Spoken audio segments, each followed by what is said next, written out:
Well, good afternoon. I'd like to welcome you back to my channel.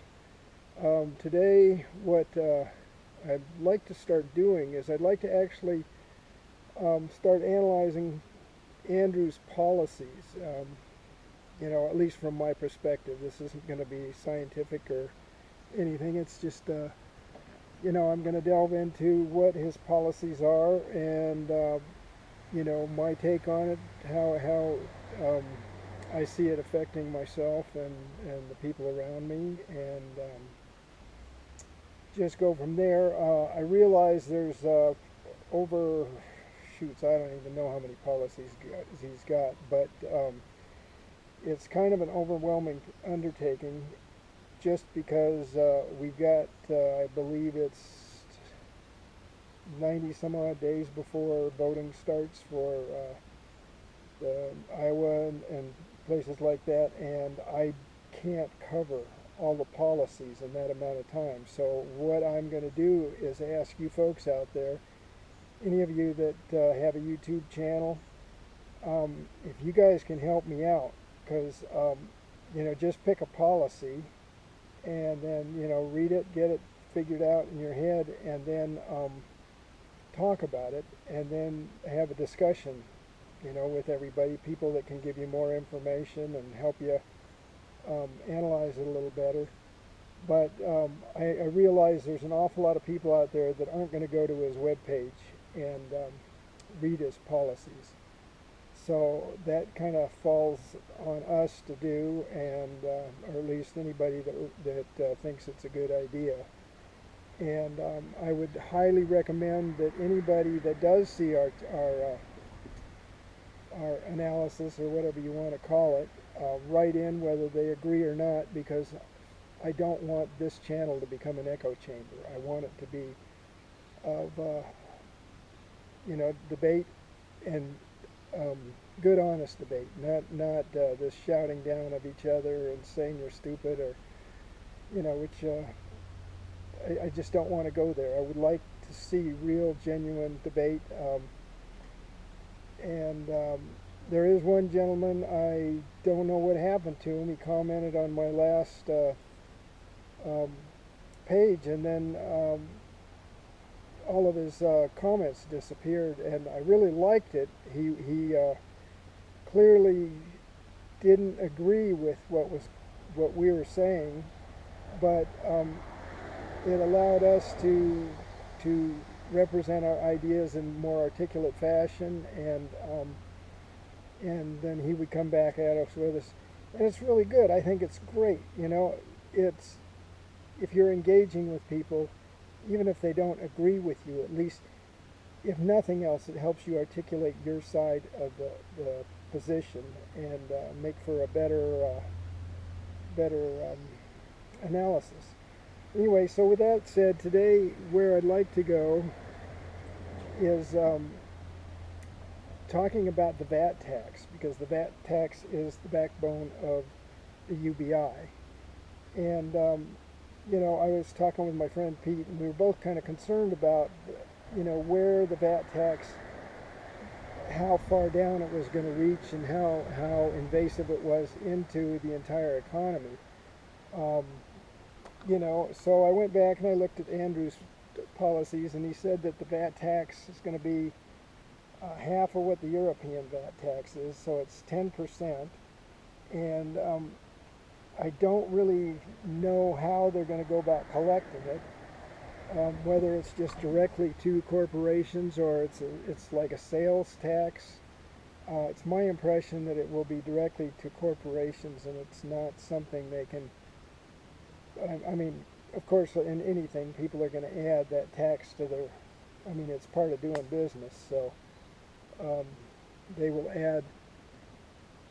probably add it into the cost one way or another. Anyway, so that said, Andrew was stating that the VAT tax is going to be basically or mostly on high-tech items that are displacing workers and disrupting the entire economy, and it's going to be on the corporations that haven't been paying tax, of which I believe there were 63 large corporations that paid almost no tax last year.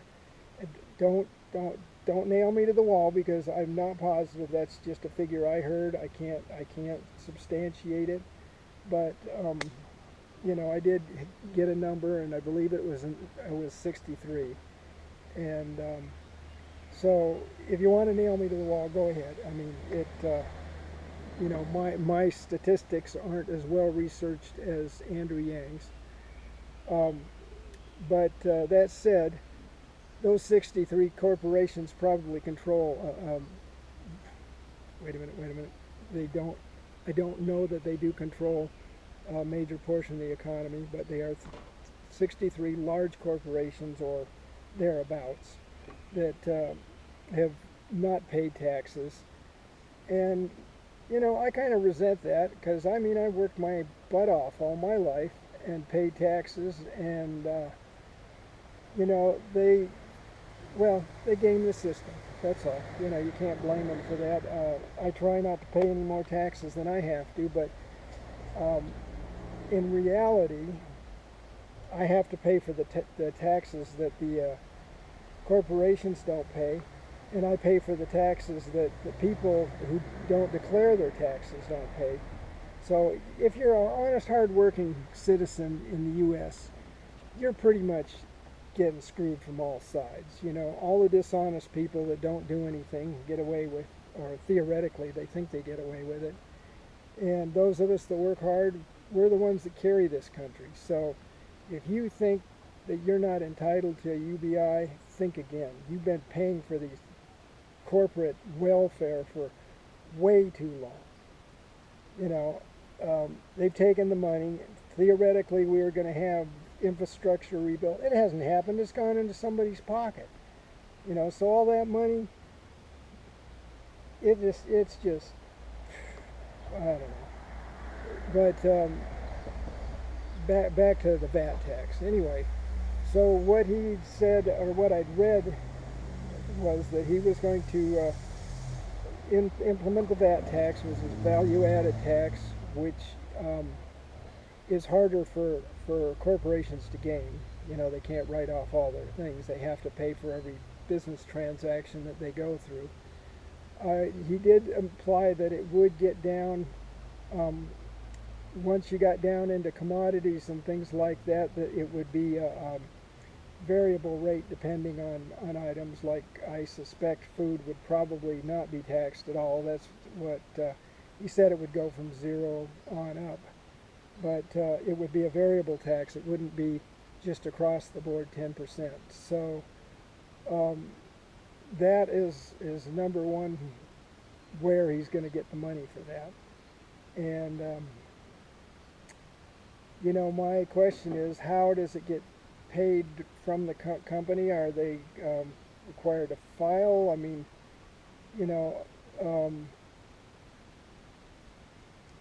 those are details that have to be dealt with for sure. I'm just curious as to how, because, as a small business owner and a general contractor, I had to pay all my taxes through payroll savings tax, and I had to pay all my employees' health care and all these different things. So, and I found that what they seem to do is, rather than the government taking responsibility for it all and just taking a big lump sum and doing it and paying for everything, they make me pay for everything. I had to pay separately for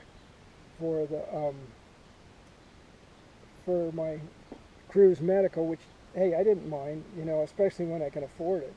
But also I had to pay Social Security, which had to go one place. I have a general excise tax here in the islands that goes another place. And it's like, the burden that's placed on us for having to deal with all these things, it takes an incredible amount of time. And, I'm a carpenter, I'm not an accountant. I just want to do my job, but the government wants me to do their job too. So, yeah, I'd like to see the VAT tax a little done in a better fashion than all this other stuff. The government wants us to pay for all these things.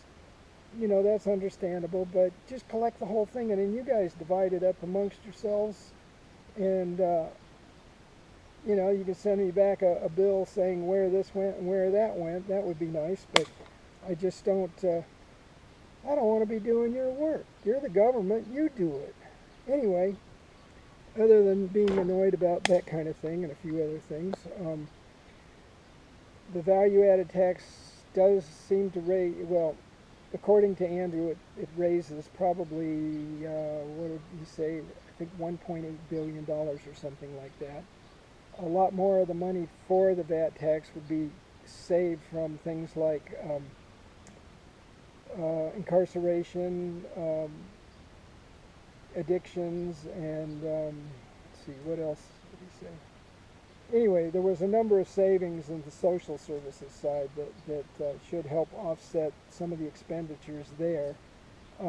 We won't completely eliminate the social services because Andrew said that, you know, they can choose whether they want, you know, welfare assistance or they want to just take the UBI. So that'll be determined by the people that need it, and so they're according to his figures, they can save us considerable amount. And then of that money that's sent out, quite a bit of, or say 10% would come back in taxes. So that brings in more money. And then also what happens is when that money goes out into our communities, it's like it's a multiplier. What you so for every person in a community, you're going to get $1,000 a month for each person. So that could be in most communities, that's going to amount to millions of dollars coming into your community, which in turn can stimulate job growth. People have more money to spend on more things. There's going to be more demands for things because people have the money to pay their bills. And, you know, it should generate more jobs and growth and even more taxes. So the idea that we can't pay for it is, like he said, you know, we found the money to pay for the banks, and that was a big mistake. That money would have been better spent giving it to every homeowner that owed, or giving $200,000 to every homeowner, and then they could turn around and use that money to pay off their home loans, and they would have still had their houses instead of being thrown out on the street like so many people were. So the governments always seem to go top down because the top screams the most and has the most clout. But at this point, it's time for us as citizens of this country to take our country back and start giving the money the bottom up. It's got to work better than the trickle down theory. Trickle up, at least the money is going to end up in an awful lot of poor people's hands, and they're going to spend it because they need to spend it. So that said, I think I'll end this conversation, but once again, I would really like, anybody disagrees with me, you know, hey, please tell me. Let's just keep it civil, and I'd enjoy hearing from you. And those of you that agree with me, thank you very much for all the kudos.